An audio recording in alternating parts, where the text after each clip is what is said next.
Thank you so much for joining us for CBN Newswatch. I'm Ephraim Graham. Ahead today, as Israel pushes ahead in its mission to destroy Hamas, what will happen to the Gaza Strip after the war is over? We'll take a look at the growing debate and see how tens of thousands of Israelis came together to pray for their country.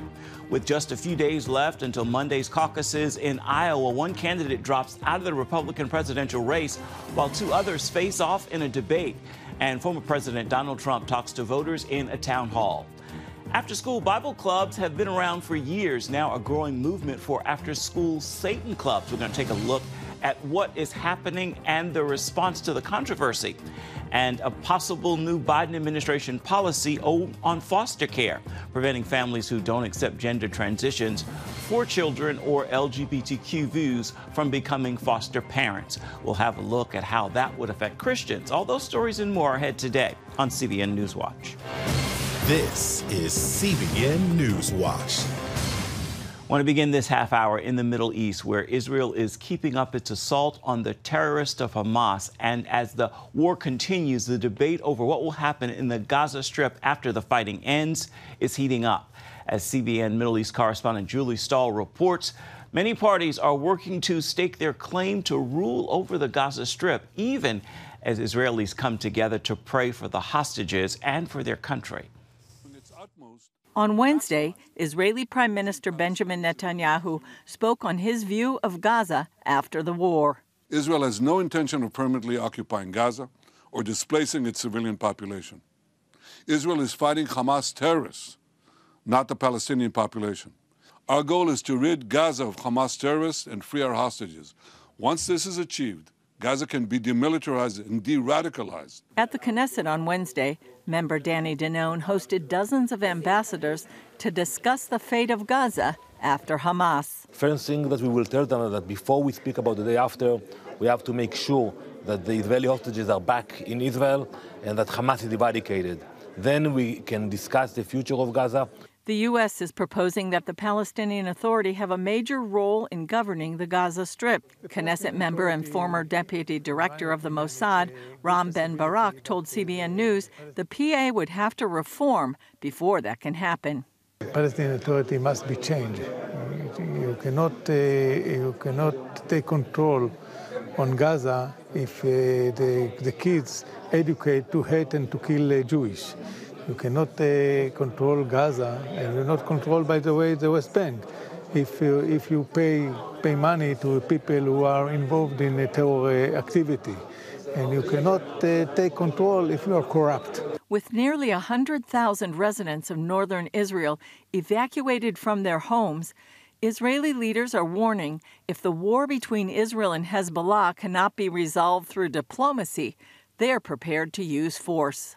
If Lebanon continues to serve as an active Iranian terrorist outpost, we will act in southern Lebanon as we act in northern Gaza. This is not a threat to Lebanon. It is a promise to our residents of the north. On the international legal front, South Africa began its argument Thursday that Israel is committing genocide in Gaza.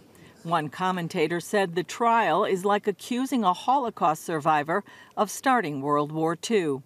Given the crisis facing Israel on multiple fronts, tens of thousands gathered at the Western Wall on Wednesday to pray for the release of the hostages and for God's hand of mercy on Israel. Julie Stahl, CBN News, Jerusalem. For more now, we turn to our bureau chief, Chris Mitchell, in Jerusalem. So, Chris, do members of the Israeli government feel like they're making progress toward a plan for what's going to happen after the war in Gaza ends? Well, I would say, Ephraim, right now things are still in progress, and I think in many ways it's really in flux right now. There's a lot of voices, many voices advocating for different solutions. We see that Netanyahu made his position clear yesterday. They don't want to occupy the Gaza Strip. Then at the Knesset, where we were yesterday, Danny Danone, the former Israeli ambassador to the UN, he made his case. And then he heard from nearly 40 nations what they feel as well. Now, there's some on the here in Israel, they actually want to take over northern Gaza, and some would want to take over all of Gaza. And they point out, in part, that what happened in 2005, when there was a so-called disengagement, there were 21 Jewish communities in Gaza. There were 9,000 Jews inside Gaza, and they feel that to some degree, Jews belong in the Gaza Strip after the war is over. And we also met yesterday with the reservist. And he set up a tent across the street from the Prime Minister's office. And his statement and message to the government is, don't let the soldiers that have fought and died in Gaza be in vain. And he wants to have some degree of victory. He doesn't want the government to stop before total victory against Hamas, and he wants to be able to resettle some of the Gaza Strip. Let's talk more about the fighting. What kind of progress has the Israeli military made against Hamas? Well, they say in the northern Gaza, most of the fighting is over right near. They say Hamas is really disintegrated in there. There's a few fighters still left. But the major fighting right now is going on in southern Gaza in a place called Khan Yunis. They're continuing to expose tunnels. They found actually a tunnel that was used to hold hostages. Obviously, they didn't find any there, but they're continuing to find weapons throughout Gaza. There's also an investigation, Ephraim, into a tragedy the other day where 6 Israeli soldiers died in a friendly fire incident. And then on the northern border, there's more fighting. And for weeks, Hezbollah and Israel, as we've been reporting, they've been on the verge of a major war. And it will remain to be seen exactly what happens. And many people are watching what's going to happen up in the north. The hearing on charges Israel is committing genocide has begun. The international at the International Court of Justice. How does Israel plan to defend itself? Well, it looks like South Africa is going to make their case today and perhaps some of tomorrow. Tomorrow, Israel will begin to make its case. First of all, it's unusual that actually Israel is defending itself. Many times they just ignore what's going on in the International Criminal Court. They don't think it's they think it's a biased organization. Right now, they're going to have the former Chief Justice. His name is Aaron Barak. He's going to be advocating for Israel. And many people here sense really Israel is the victim. Instead, now they're becoming the accused. Netanyahu, for example, in his statement about what's going to happen in Gaza, he said that what Israel is doing is mitigating civilian casualties, doing everything they can to make sure that while they eliminate Hamas, they protect Palestinian civilians, making the case as well that Hamas is the one using civilians there in Gaza as human shields. We heard in Julie's report about the major prayer gathering at the Western Wall Wednesday. You were there. What can you tell us about it? Well, it was massive, Ephraim. Tens of thousands of Jews gathered there at the Western Wall. Earlier today, we talked to the rabbi of the Western Wall. He was making the point that prayer can change things. That's why they brought this prayer together. It was both the chief rabbis of the Sephardic and Ashkenazi here in Israel. That's a big deal that they all get together. They're praying for peace, and they're also praying for unity. And they say that this generation needs to be united. Secular and religious were there together. A big change since October 7th. We met with a family member of a hostage. She said she was really moved by the prayer during yesterday's prayer meeting. And may the prayers continue. Our CBN News Middle East Bureau Chief Chris Mitchell, thank you so much for your reporting from Jerusalem at this hour. Here at home, with just a few days left before the Iowa caucuses, former New Jersey Governor Christie dropped out hours before the last debate in the Hawkeye State yesterday. George Thomas has more on Christie's exit and the final face-off between two of the remaining top candidates. Good to see you, buddy. The former New Jersey governor's sudden exit comes days before the first votes in the Republican contest are cast in Iowa next week. And it's clear to me tonight that there isn't a path for me to win the nomination. Christie, who focused much of his campaign on going after frontrunner Donald Trump, left with this parting shot. I am going to make sure that in no way do I enable Donald Trump to ever be president of the United States again. Christie's departure is seen as a boost for Nikki Haley. Every time he lies, Drake University, don't turn this into a drinking game because you will be overserved by the end of the night. Who went head-to-head in a heated debate with Florida Governor Ron DeSantis in Iowa Wednesday night. When you need someone standing and fight for you, don't look for Nikki Haley. You won't be able to find her if you had a search warrant. The face-off had them debating Trump's record, border security, the war in Gaza, and funding for Ukraine's defense against Russia. Nikki Haley clearly has the most to gain right now. She seems to have some momentum, but it's one thing to have momentum on paper. It's another thing running up against Donald Trump. The former president, who is leading in the polls by big margins, was a no-show again in this debate, choosing instead to take part in a Fox News-sponsored town hall. At the same time, his two rivals were sparring on CNN.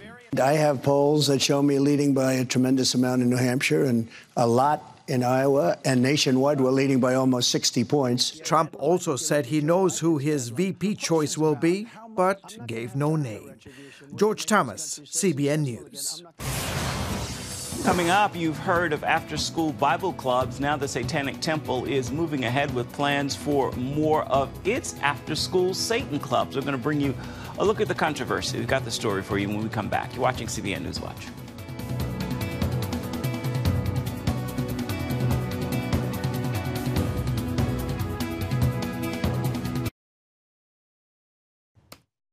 CBN News app. One place for all of your news. Breaking news alerts. Watch CBN News Channel live. CBN News. Because truth matters. Get the CBN News app today. The Satanic Temple is back in the spotlight, scheduled to open 2 new after-school clubs this year. Their main target schools that have good news clubs that share the gospel. CBN's Brody Carter is on this story. Satan has no room in this district. In Memphis, Tennessee, outrage after the Satanic Temple announced plans for an after-school club for grades K through 5 at a local school. You know, we're not sacrificing babies or killing baby goats. I remind the media that a good part of our population is vegetarian or vegan, and they literally wouldn't hurt a fly. Satan Club leader June Everett says kids will learn about nature and science, using cartoons like this to fashion Satan as a force for good. Satan's not scary guy, wants you to share it to be kind. The Satan Club strategy, counter-programming at schools where a good news club already exists. We only go to the school districts where there is a good news club or other religious club operating. The Satanic Temple did not respond to CBN's interview request. However, last year, Everett told CBN News that she got involved after a good news club sponsor scared her first-grade child. He went on to tell me how he was going to burn in hell, be taken away from everyone that he knew and loved, his mom, his dad, Molly, our dog at the time, if we didn't start going to church and accept Jesus Christ into our hearts. The Satanic Temple has 10 after-school clubs in 6 states, which is a flash in the pan compared to the Child Evangelism Fellowship's 3,000 good news clubs in the U.S., plus 80,000 worldwide. The mission, share the gospel with students after school. So even though parts of the message can be a little bit offensive, we have to be true to the message of Christ and explain, because he died on the cross for my sins, for our sins. In fact, both clubs are protected under the same 2001 Supreme Court ruling, which kept the Good News Club from being denied access from using a public school's facilities after hours. We have taken to court maybe 24 situations in which we have gone to court for the right to be in the public school. And we won 100% of those cases. And now a Kansas school district has approved the Satanic Temple's first high school Satan Club. As these clubs gain national headlines, Moses Esteves with the Good News Club recommends letting these Satan clubs in, leaving the decision-making in the hands of parents. The school district has several options. They can kick out all the clubs, and that's certainly one of the options. But usually there's a big complaint from the community, because the community pays for the schools with their tax monies, and they want the clubs to be there for their children. In Kansas, students have gathered more than 8,000 signatures to oppose the Satan Club. However, the club has met all requirements for registration. It's set to start in the coming weeks. Brody Carter, CBN News. Still ahead, a potential new Biden administration policy could prevent families who don't agree with gender transition for children or LGBTQ views from becoming foster parents. We're going to look at how that could affect Christians right after this.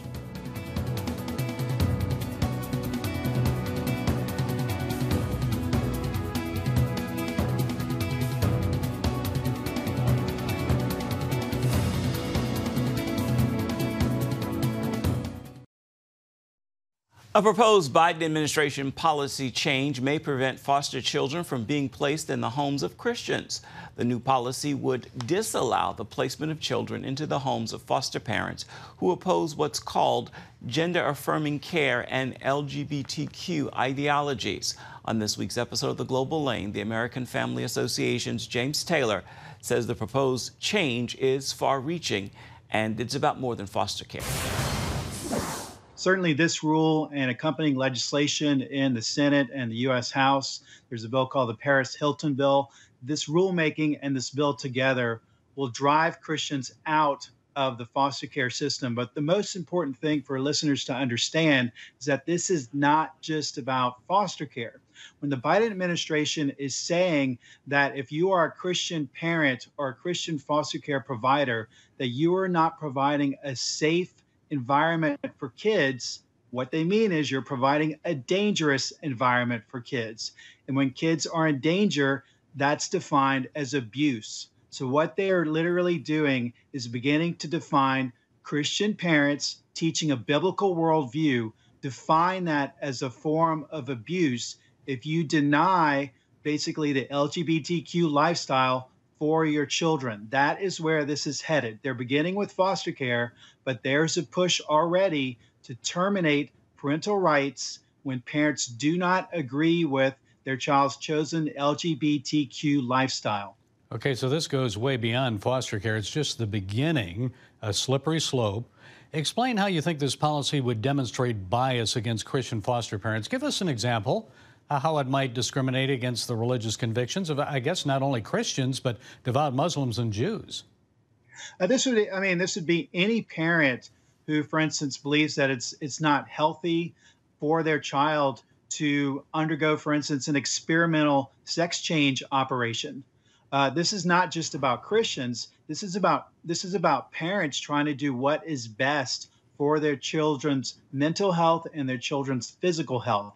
Literally what this is about is replacing parents, terminating parental rights, replacing parents with the government. And we're seeing this in states like Minnesota and California that are so-called trans refuge states. Well, what that means if a state is a trans refuge state is that they're allowing kids, let's say from Mississippi or Texas or wherever it may be, those kids, let's say you meet a man online and this friend drives you to Minnesota and you get a sex change operation. The state of Minnesota is not going to allow the parents of that child to get their child back. They're essentially terminating those parental rights and putting that child into the Minnesota foster care system, terminating those parental rights and, basically allowing that child to go through an experimental sex change procedure. And we're well beyond the slippery slope, frankly. The Biden administration is doing everything that they can to terminate and weaken parental rights in every possible way that they can. Are members of Congress, state legislatures doing anything to try to stop this new policy? What can people do about it? Yeah, there has not been enough pushback. I think, one, it begins with the churches. Churches have to get political, and that means they have to stand up for their rights because their rights are being terminated. The rights of Christian parents are being terminated. Again, this is already happening in states like Minnesota and California. What the Biden administration is trying to do is to make this nationwide. Contact your governor and ask your governor to fight the Biden administration's efforts in foster care, to fight their attempts to push Christians out of foster care. The second thing that people need to do is contact your U.S. House member and your U.S. Senator and tell them to vote no on the Paris-Hilton bill. This is the bill that would drive Christian foster care providers out of foster care. It would drive Christian group homes out of that setting, congregate care settings. Call your U.S. House member and your U.S. Senator and tell them to vote no and to do everything they can to oppose the Paris-Hilton bill. We have good Republican conservative lawmakers that are sponsoring this legislation, like Tommy Tuberville in Alabama. They need to know that this is very dangerous for Christian providers. The third thing that people need to do, and this really hits home, is you have to take away your kid's phone or don't give them a smartphone. Number one. Number two, get your kids off of social media And then number 3, if you can, pray about it. If you can, take your kids out of public school, because it's phones, it's social media, and it's public schools that are the main propaganda points for the LGBTQ lifestyle. And so parents have, you have to begin where you are. Begin at home. You have to protect your kids from these ideologies that are being forced onto them. You have to protect them from the predators that they're meeting online. And again, we're literally in a situation where a child can meet someone online and then accompany that person to a state like Minnesota. The child undergoes an experimental sex change operation, and your parental rights are gone. Okay, promoting strong families, Dr. Jameson Taylor of the American Family Association. Thank you for providing those insights. We appreciate it. Thank you, Gary. Thanks for having me on. And listeners can learn more at afa.net or afaaction.net.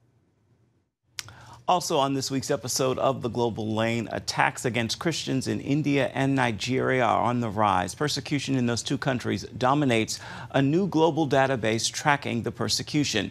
And to look at the faith of the coach and players that led Michigan to victory in the college football national championship game. You can catch The Global Lane this evening on the CBN News Channel. It begins at 8 Eastern. You can also see it on the CBN News app or watch on YouTube. We'll be back right now with an encouraging word for your day ahead. Stay with us.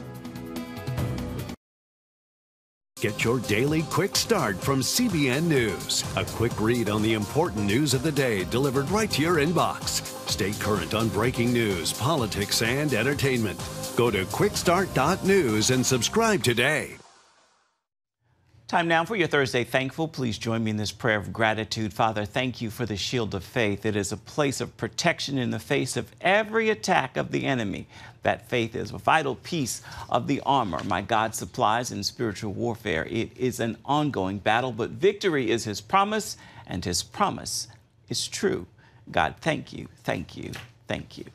That is going to do it for this edition of CBN NewsWatch. I want to remind you, you can always find more of our programs on the CBN News Channel at any time, as well as online. That address is cbnnews.com. Take a moment. Let us know what you think about the stories you've seen here today. You can email us, newswatch@cbn.com. And, of course, you can always reach out and touch us on Facebook, Twitter, and Instagram. We'll see you right back here, same time tomorrow.